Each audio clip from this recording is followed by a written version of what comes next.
예수님이 수많은 가르치심을 하시면서 비유를 정말 많이 사용하십니다. 비유.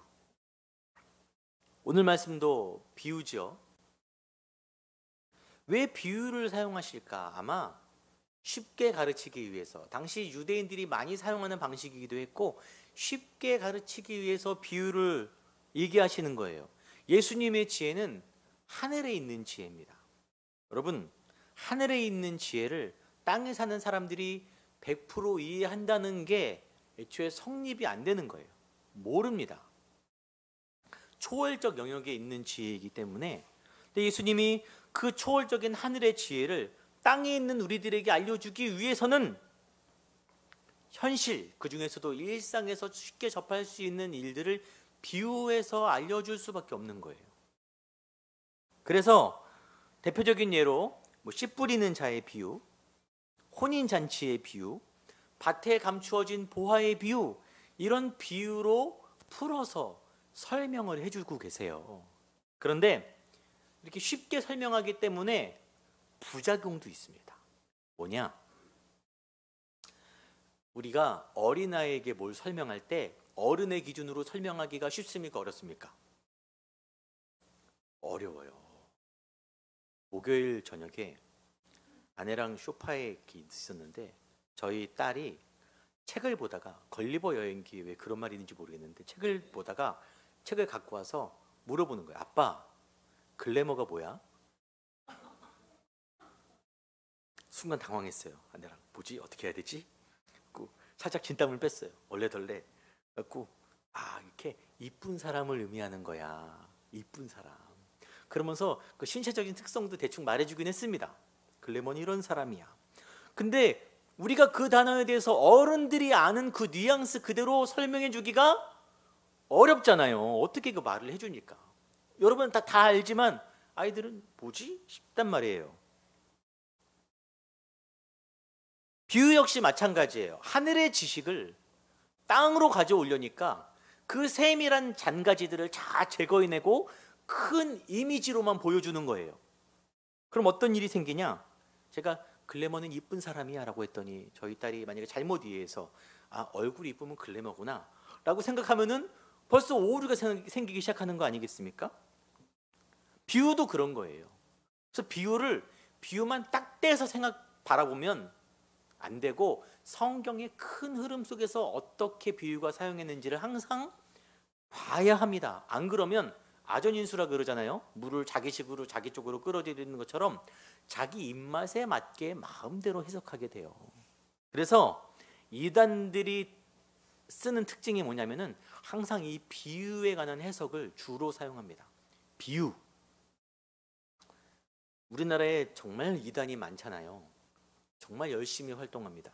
최근 저희 동네에 하나님의 교회, 어머니 하나님을 섬기는 하나님의 교회 성도들이 굉장히 열심히 일하고 있어요. 왜 어머니 하나님인지 아십니까?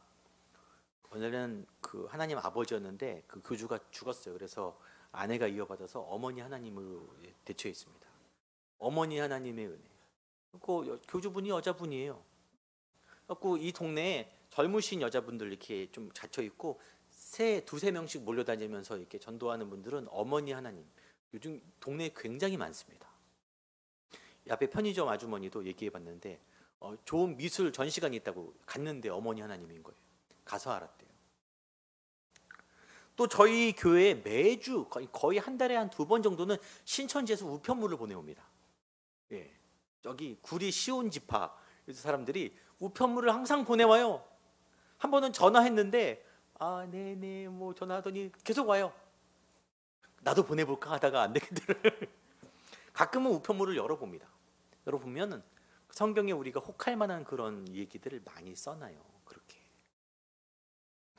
사람들을 유혹합니다. 그리고 여러분 잘 아시는 그 JYP 아시죠? 박진영 씨. 최근 유튜브 채널을 개설해서 운영 중인데 그 이름이 첫 열매들이라는 유튜브 채널이에요. 거기서 성경 강의를 하고 있습니다. 성경 강의가 쭉 올라와 있어요. 여러분 구원파라고 알려져 있죠. 박옥수 구원파. 그 박진영 씨가 비유에 관한 얘기를 참 많이 하는 거예요. 거기서 나는 비유 때문에 성경을 본다. 그래서 비유에 관한 해석을 쭉쭉 해나가더라고요. 물론 이단은 아예 상대를 안 하는 게 상책인데, 때로는 이웃에서, 때로는 친절하게, 때로는 우편물로, 때로는 우리가 잘 아는 유명한 공신력 있는 사람들이 그런 것을 우리에게 들이댈 때, 그럴싸한 비유의 해석을 가져올 때 우리가 준비가 되어 있어야 돼요. 준비가. 오늘도 말씀으로 그런 준비를 차근차근 해나가기를 바랍니다. 군대에 입대를 하면, 여자분들 군대 얘기 싫어하겠지만, 군대에 입대하면 처음에 하는 훈련이 제식 훈련입니다. 간단해요. 뭐 줄 서는 훈련, 걷는 훈련을 해요. 그럼 기본이 줄 서는 거예요. 여러분 다 해보셨을 거예요. 옛날에 학교에서 줄 설 때 가장 먼저 뭐 하죠? 기준을 정해. 기준, 너 기준. 그러면 기준. 그러면은 해청 모여. 그러면 그거를 왜 초등학교 때 했는지 모르겠지만 아무튼 학교에서도 많이 했어요. 군대 문화가 많이 들어와 있어갖고. 그 기준 사람을 중심으로 오하열을 잘 맞추는 게 기본입니다. 우리 삶도 마찬가지라는 거예요. 기준이 확실해야 돼요. 어디에 기준을 두냐가 너무너무 중요하고, 기준이 분명해야 우리가 흔들리지 않는 삶을 사는데, 그 기준이 누구냐? 예수 그리스도, 예수님의 말씀이라는 거예요. 그래서 오늘 말씀, 비유의 말씀을 함께 나눠볼 텐데, 오늘 이 말씀의 비유의 핵심은 남을 비판하지 말아라 라는 말이에요. 남을 비판하지 말아라. 이제 오늘 본론으로 들어갑니다. 세상에서 제일 재밌는 얘기가 무슨 얘기예요? 남 욕하는 얘기. 답답하고 고된 힘든 일상을 마치고 와서 내가 아는 지인들과 아니면 가족끼리 남 얘기를 하는 게 재미있어요. 일상의 스트레스가 쫙 풀립니다. 네. 안주도 필요 없어요. 술술 나옵니다. 계속 몇 시간이고 할 수 있어요. 저도 항상 하지 말아야지 하면서 저도 모르게 남 얘기를 하고 있는 저 자신을 발견해요. 지난주에 너무 많이 했어. 하지 말아야지. 근데 이번 주 또 하고 있는 거예요. 저만 그런 건, 저만 쓰레기는 아니죠? 저만 그런 건 아니잖아요. 네? 우리는 그렇게 남 얘기가 하고 싶을까? 왜? 왜 그렇게 재밌을까? 남을 비판하고 싶을까? 성경은 그게 우리 눈 때문이라고 얘기합니다. 너희 눈이 문제다. 그래서 오늘 비유가 맹인이 맹인을 인도할 수 있느냐? 눈 얘기죠. 내 눈에서 들보를 빼라. 눈 얘기예요. 눈에 관한 얘기를 예수님이 하고 있는데, 우리가 이런 생각과 말을 참 많이 합니다. 내가 직접 보지 않으면 믿지 않으리라. 내가 이 두 눈으로 보지 않으면 믿지 않으리라. 그런데 과연 내가 본 것은 다 사실일까? 여러분이 본 것은 다 사실입니까? 확실한? 저는 다큐를 좋아해요. 다큐도 자연이 넓게 펼쳐진 다큐를 좋아합니다. 그래서 밥 먹을 때 가끔 TV를 켜놓고 밥을 먹잖아요. 그러면 항상 세계 테마 기행 이런 거 틀고, 아니면은 자연 다큐, 정한되면 나는 자연인이더라도 틀어놔요. 이렇게 넓은 자연 보는 걸 좋아합니다. 어느 날 북유럽의 노르웨이의 빙하의 영상이 딱 나오는 거예요. 와, 너무 웅장하고 너무 아름다운데 바다가 새파랗고 그 포카리 스웨트 그런 느낌이에요. 그 위에 정말 하얀 빙하가, 설탕 같은 빙하가 막 떠다니는 거예요. 너무 멋지다. 가보고 싶다. 저기 진짜 꼭 한번. 그런데 유튜브를 좀 보다가 어느 날 다큐에 관한 얘기가 나오는데, 여러분이 보시는 그 다큐의 모습이 실제 모습은 아닙니다. 후보정을 거친 모습입니다. 그래서 원본을 보여주는 거예요. 그 빙하 모습이 나오더라고요. 바다가 그렇게 파랗지 않았어요. 회색 빛깔 나는 거무죽죽한 바다에 약간 누리끼리한 빙하가 떠다니는 거예요. 저게 뭐지? 왜 정직하게 보여주지 않냐? 그럼 사람들이 잘 안 보는 거예요. 그래서 자연 그대로가 아니라 사람들이 보여주고 싶은 자연을 보여주고 있습니다. 우리가 실제로 보고 확인하는 것 중에 진짜가 아닌 게 너무 많아요. 너무 많아요. 게다가 오늘 말씀은 더 근본적으로 네 눈이, 너의 눈 자체가 왜곡되어 있다. 시력이 좋든 안 좋든, 저는 시력이 좋은 편이거든요. 잘 보입니다. 꽤 많이 떨어져도 1.5예요 지금. 좋아요. 원래는 더 좋았는데 눈이 좋다고 해서 제대로 보는 게 아니라는 거예요. 왜곡되어 있다라고 말합니다. 남의 눈에 있는 티는 보지 말고 내 눈에 들보를 빼라. 남의 눈에는 티가 있고 내 눈에는 들보가 있구나. 근데 이게 상대적인 거잖아요. 그 사람이 또 나를 볼 때 서로 비판하는 사이인데, 그럼 내 눈엔 티가 있고 그 사람의 들보가 있는 거잖아요. 도대체 누구 눈이 들보고 누구 눈이 티라는 건가? 이게 뭔가, 이거는 누가 들보고 누가 티냐는 것을 구분하자는 얘기가 아닙니다. 어차피 티나 들보나 눈에 들어가면 안 보이긴 매한가지예요. 똑같습니다. 빼버리라는 게 아니에요. 비교하는 것도 아닙니다. 그냥 쉽게 말해서 이 말씀은 너희 눈이 정상이 아니다. 다 정상이 아니다. 우리는 제대로 볼 수 없고 제대로 판단할 수 없습니다. 왜냐하면 인류의 운명을 추락시킨 첫 번째 죄악이 뭐예요? 뭘 먹은 거예요? 선악과를 먹은 거예요. 하나님이 저건 진짜 먹으면 안 돼 라고 했는데 기어코 그걸 따서 먹은 거예요. 뭘 알게 되냐? 선악을 구분하는 판단의 기준을 알게 됩니다. 그 판단의 기준이 누가 되는 거예요? 내가 되는 거예요. 그 죄라는 것의 본질은 선악을 판단하는 기준이 누군 거예요? 나예요, 나.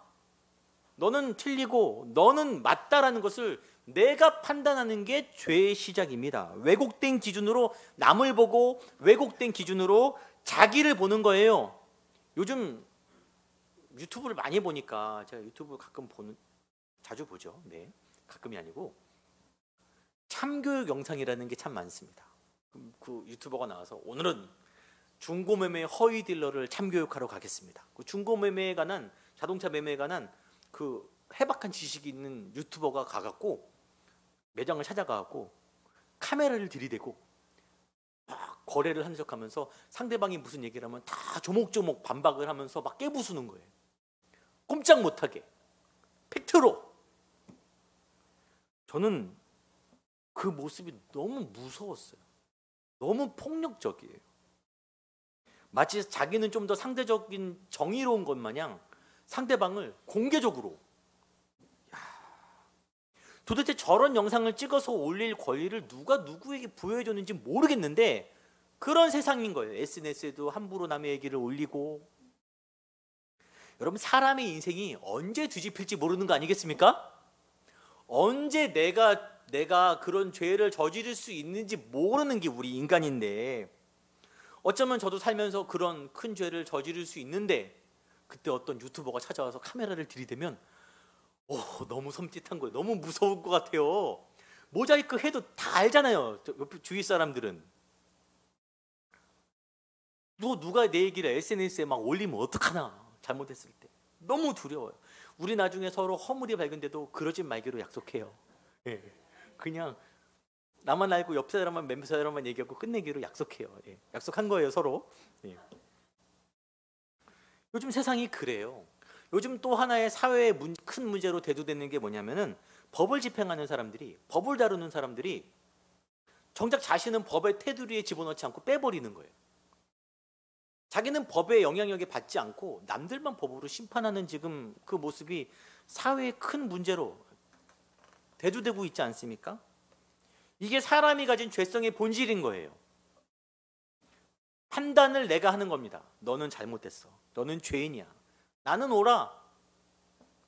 정작 자신은 제대로 못 보는 거죠. 예수님이 강조한 거예요. 네 눈에 들보를 빼라. 들보가 기둥과 기둥을 연결해주는 가로 큰 기둥 아니겠습니까? 그것도? 네 눈에 기둥이나 빼라. 예수님이 그렇게 강조하는 거예요. 왜 남 흉보는 게 재밌을까? 그 흉보는 거 안에 나는 옳다, 아니 뭐 옳진 않아도 적어도 저 사람보다 좀 낫다라는 잘못된 자기 판단과 교만이 들어있어요. 그 달콤한 자기 판단이 그 얘기를 하면 할수록 나를 정의롭게 만들고 그런 것 같아요. 저도 그런 것 같아요. 저는 그런 것 같아요. 나는 옳고 너는 틀리다는 사람들이 많이 모이면 어떤 일이 발생합니까? 그런 사람들이 모여 있으면 분쟁이 끊어지지 않습니다. 서로 맨날 틀렸다 그러니까. 서로를 향한 정죄가 판을 쳐요. 자기 의로 가장된 교만이 막 상대방을 찌르고 난리가 나고, 무엇보다 남을 가르치려 합니다. 가르치려 해요. 이런 사람들끼리 가르치면 어떤 일이 발생하냐? 예수님이 비유로 말씀하시되 맹인이 맹인을 인도할 수 있느냐? 둘이 다 구덩이에 빠지지 않겠느냐? 서로 막 가르치고 막 싸우다가 같이 구덩이에 빠지는 거예요. 누가 누구를 지금 가르치려고 그러냐? 여러분, 혹시나 교회에서 내가 저 사람을 가르쳐서 혹은 내가 저 사람에게 어떤 본을 보여서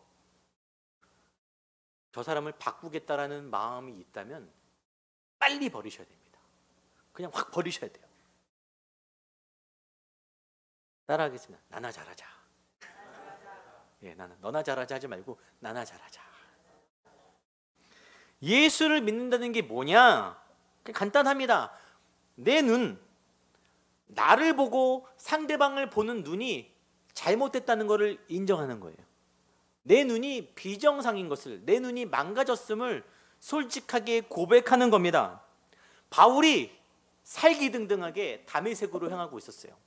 저 다메섹에 바울이 변화되기 전에 예수 믿는 기독교인들이 있는데 내가 그것들을 잡아 죽여야 되겠다.